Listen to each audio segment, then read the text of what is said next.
예수 믿는 우리가 회복해야 될 것 중에 참 중요한 것이 있다면 이 예수님을 향한 이 간절함의 회복, 이게 참 중요하다고 생각합니다. 똑같이 예배를 드려도 참 이 예배에 일하실 하나님에 대한 그 소망과 또 기대함, 또 이 간절함을 가지고 예배 드리는 분하고 아무 그런 그 간절함, 열망 없이 예배 드리는 거는 그 결과에 차이가 많이 납니다. 그래서 또 오래 예수 믿은 사람일수록 또 교회의 중직자들일수록 이 주님을 향한 간절함을 회복시켜 달라는 기도가 필요한데요, 바로 오늘 본문에 이런 그 절박함, 이 간절함, 이것을 가지고 이제 그 주님을 찾는 한 여인이 등장을 합니다. 이 여인은 그 혈루증이라는 병을 갖고 있는데요, 이 하혈이 멈추지 않는 그 일종의 부인병인 것 같습니다. 오늘 본문 마가복음 5장 25절 26절에 이제 이런 내용을 다루고 있는데요, 12해를 혈루증으로 알아온 한 여자가 있어 많은 의사에게 많은 괴로움을 받았고 가진 것도 다 허비하였으되 아무 효험이 없고 도리어 더 중하여졌던 차에, 그 어떤 상황인지 아시겠죠? 보니까 그 당시의 의술로는 이 여성이 가진 그 병이 이게 불치병인 겁니다. 그래서 그 뭐 좀 재밌는 표현이 나오지 않습니까? 많은 의사에게 많은 괴로움을 받았고 가진 것도 다 허비하였지만 아무 효험이 없고, 이 의사를 만나보고 저 의사를 만나보고 막 돈 아끼지 않고 병 고침을 받으려고 그렇게 애를 썼는데 점점 상태가 더 나빠지는 겁니다. 이렇게 그 12년이라는 세월 동안 그 병으로 고통을 당하는데요, 더군다나 그 당시 유대 정결법에 의해서 이 여인은 부정한 사람으로 취급이 되어 가지고 격리가 돼야 되는 이런 참 말로 다 할 수 없는 고통에 빠져 있는 여인입니다. 이런 아픔을 가진 여인이 이제 오늘 27절입니다. 예수의 소문을 듣고 무리 가운데 끼어 뒤로 와서 그의 옷에 손을 대니, 이렇게 12년 동안이나 병으로 고통에 빠져있던 이 여인이 예수님의 옷자락을 만져 고침을 받았다, 이런 간단한 내용입니다.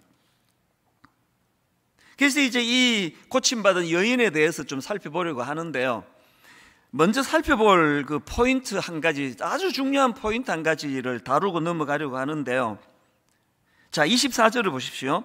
이에 그와 함께 가실새 큰 무리가 따라가며 애워싸 밀더라. 세 번역으로 보니까 큰 무리가 뒤따라오면서 예수를 밀어댔다. 그러니까요, 지금 이 혈루증을 앓던 이 여인만 예수님 옷자락을 만진 게 아니고요, 막 많은 군중들이 밀고 당기고 하면서 많은 군중들이 예수님 옷자락에 손을 대고 예수님을 밀치고 그런 상황입니다. 근데 제가 짚고 넘어가고자 하는 포인트가 뭐냐면은, 아니 그렇게 수많은 사람들이 예수님의 몸에 손을 댔는데 어떻게 고침받은 여인, 기적을 경험한 여인은 이 여자 한 사람인가? 이게 왜 중요합니까? 오늘도 많은 분들이 주님의 옷자락을 잡는 심정으로 예배를 드리러 오는 거 아닙니까? 그런데 어떤 분들은 너무나 이 고침받은 여인처럼 예배 한번 잘 드리면 인생이 바뀌거든요. 예배 한번 잘 드리면은 그 마음의 병이 다 치료가 되는 거거든요. 이런 일들이 거의 뭐 매주일마다, 그래서 한때 막 건의가 계속 들어왔습니다.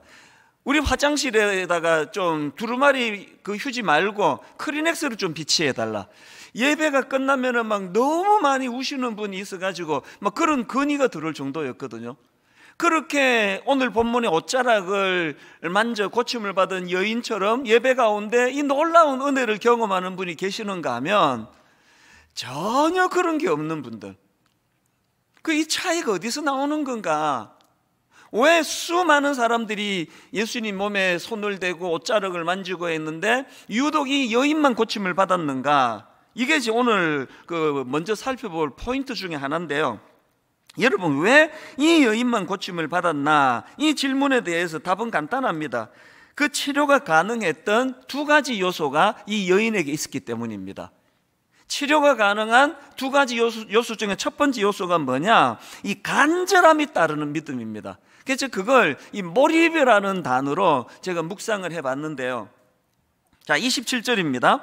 예수의 소문을 듣고 무리 가운데 끼어 뒤로 와서 그의 옷에 손을 대니, 많은 사람들이 그의 옷을 손을 댔는데 이 여인의 다른 점이 뭐냐? 그게 28절입니다. 이는 있는 거예요. 이는 내가 그의 옷에만 손을 대어도 구원을 받으리라 생각함일러라. 이게 생각 없이 밀어대는 다른 사람들하고 이 여인과의 결정적인 차이입니다.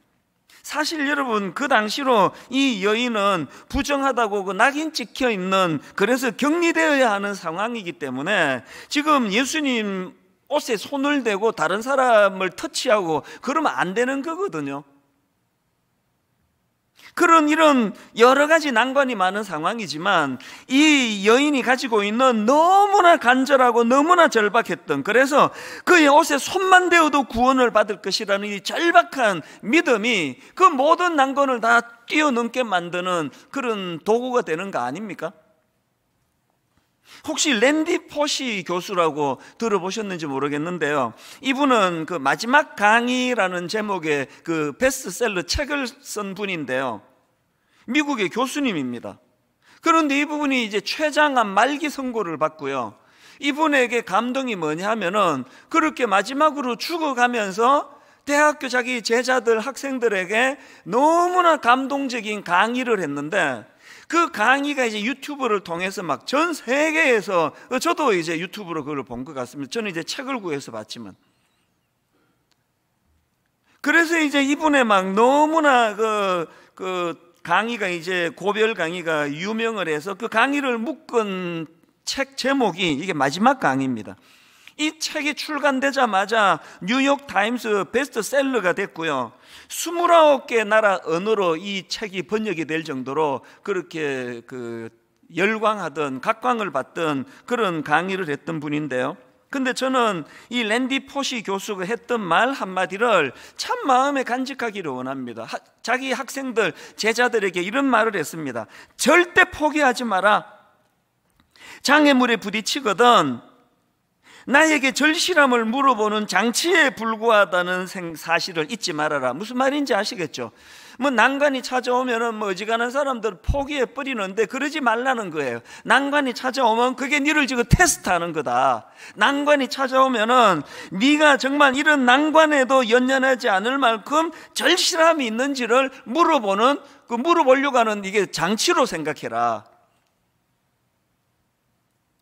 이게 참 제게 많이 도전이 되더라고요.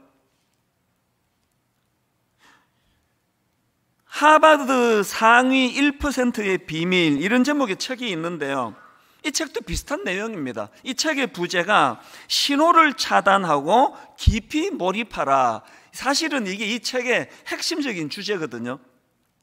그러니까 하버드에서 찾은 가장 강력한 성공 공식이 그 블락 앤 딥이에요. 블락 앤 딥, 우리말로 하면은 차단과 깊은 몰입. 제가 그 책의 주제들을 보면서 이건 영적으로도 이게 또 같은 그 원리인데, 그런 생각을 하는 겁니다. 여러분, 영적으로 성숙해지려면요, 블락 앤 딥, 이걸 잘해야 돼요. 뭘 블락해야 됩니까? 뭘 차단해야 됩니까? 주님과의 깊은 교제를 방해하는 혼미한 것들을 차단해야 돼요. 음란한 거, 악한 거, 패역한 거, 뭐 이런 건 아니라도요. 저는 참 좀 자극적인 다큐멘터리를 좀 좋아하는 것 같아요. 그래서 뭐 금요일날 하는 다큐멘터리 뭐 궁금한 이야기인가 뭐 그런 거, 또 뭐 그것이 알고 싶다, 또 무슨 MBC 무슨 탐사 뭐 이런 것들을 제가 즐겨 보거든요. 그러다가 요새 이제 끊어야 되겠다고 제가 작정을 했는데요, 아직 못 끊고 있습니다. 막 너무나 막 토막 살인, 그것이 알고 싶다, 또 뭐 별의별 막 이상한 이런 사기 막 이런 것들이 막 계속 이제 그걸 막 프로를 돌아가면서 그걸 보다가 보니까 내가 이상해지는 것 같아요, 제가. 그래서 이제 내가 이거 더 이상 이거 내가 끊어야 되겠다. 이런 거 내가 왜 이런 걸 내가 궁금해 하느냐? 그것이 안 알고 싶다, 알고 싶지 않다. 그래서 제가 안 보려고 애를 많이 쓰는데요, 이 중독이 잘 안 됩니다. 여러분, 우리가 영적으로 깊이 들어가려면 블락 앤 딥이라 그랬잖아요. 뭘 블락해야 됩니까? 그게 막 이런 어떤 악한, 아주 막 포악한 행동 이런 게 아니더라도 저희 어머니를 제가 존경하는 게, 저희 어머니는요 저녁 시간에 TV 1절 안 보셨어요. 왜 TV 재밌는 연속극 안 보세요? 그러면요 늘 하시는 말씀이, 내가 왜 잠들기 전에 저런 귀신 씨나락 까먹는 저런 거 보고 자면서 왜 그 영향을 내가 받아야 되느냐고. 말씀 묵상하고 말씀 암송하고 그렇게 하고 잠자리에 들어가시는 거, 이게 바로 불락의 정신이라는 걸 제가 나이 들어서 내가 알게 된 거거든요.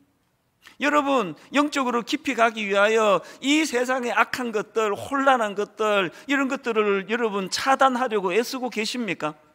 음란한 것들이 괴롭히면요 그냥 막 인터넷을 끊어버리세요. 불락해야 돼요. 그런가 하면은 불락만 하는 것이 아니라 불락 앤 딥, 이 딥이 뭡니까? 깊이 몰입하라는 겁니다. 여러분, 우리가 이 악한 세상을 다 차단시키고 어디에 몰입을 해야 됩니까? 무엇에 몰입해야 됩니까? 히브리서 3장 1절이요. 그러므로 함께 하늘의 부르심을 받은 거룩한 형제들아, 우리가 믿는 도리의 사도시며 대제사장이신 예수를 깊이 생각하라. 뭘 깊이 몰입해야 된다고요? 히브리서 12장 2절, 믿음의 주여 또 온전하게 하시는 이인 예수를 바라보자. 기왕에 우리가 신앙생활 하는데, 여러분 그냥 막 군중들이, 수많은 군중들이 예수님 몸에 손을 대고 밀치고 해도 아무런 일도 일어나지 않는 이런 신앙생활이 아니라, 12년 혈루병으로 고통하던 이 여인이 간절함을 가지고, 깊은 몰입을 가지고, 의도를 가지고 주님 옷자락에 손을 댔을 때 12년 동안의 그 끔찍한 자기를 괴롭히던 혈루병이 떠나가는 이런 아름다운 일들을 좀 경험하면서 예수 믿으면 좋지 않습니까? 저는 전화기를 발명했던 알렉산더 벨이 했던 말이 있는데요, 이런 말을 했습니다. 초점을 맞추기 전까지 햇빛은 아무것도 태우지 못한다. 이게 얼마나 의미 있는 이야기입니까? 이 태양이 어마어마한 열을 가지고 있고 어마어마한 빛을 가지고 있지만, 그러나 여러분, 초점을 맞추기 전까지 햇빛은 아무것도 태우지 못한다는 거 아닙니까? 신앙생활도 마찬가지입니다. 정말 우리가 한번 하나님 앞에서 블락 앤 딥, 기왕 내가 예수 믿는데 내가 주님을 사랑하고 주님을 알아가는데 방해하는 이것들을 한번 차단시켜 봐야 되겠다. 그것이 알고 싶다. 더 이상 안 보도록 저를 위해 기도해 주세요. 음란한 거, 음란 사이트, 이런 거, 참을 수준은 아니고요. 젊을 때는 또 그런 것과의 싸움이 필요하겠죠. 그래서 블락 앤 딥, 이것들을 차단하고 깊이 몰입하는데, 믿음의 주여 온전하게 하시는 이 예수를 바라보자.